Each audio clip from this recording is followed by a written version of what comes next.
एक बार गौतम बुद्ध अपने शिष्यों के साथ जंगल से गुजर रहे थे। बहुत देर वन में चलने के बाद बुद्ध और उनके सभी शिष्य एक विशाल पेड़ के नीचे बैठ जाते हैं।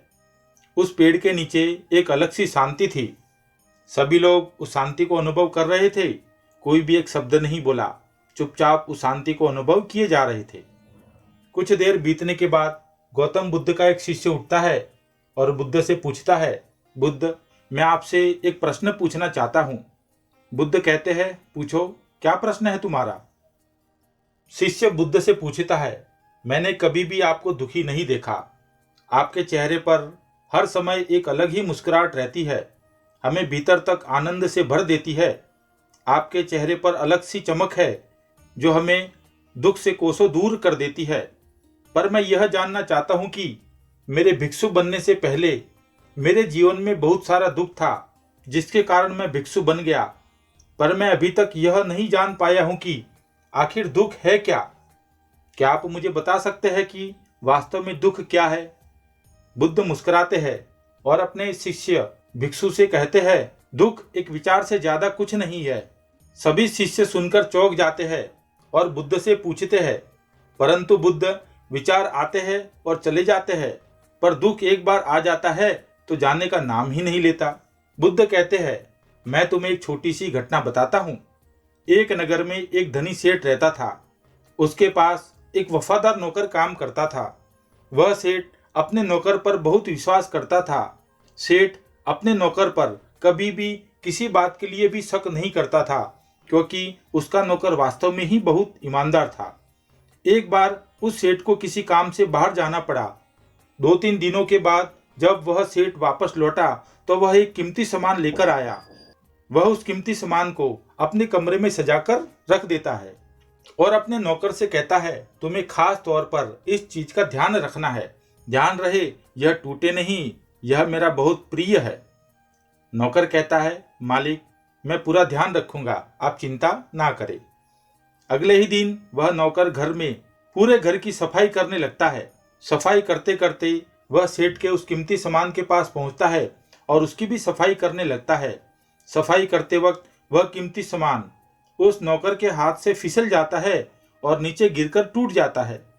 सेठ को यह बात पता चलती है और वह नौकर के पास आता है। नौकर को खूब डांटता धमकाता है, पर न तो वह उस नौकर को नौकरी से निकाल सकता है और न ही उसे पीट सकता है, क्योंकि वह उसका बहुत वफादार और पुराना नौकर था।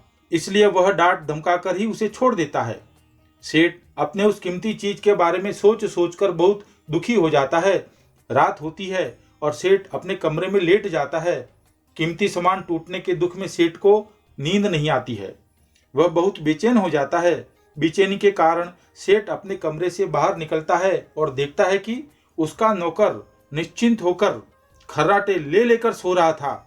वह यह देखकर और भी क्रोधित हो जाता है।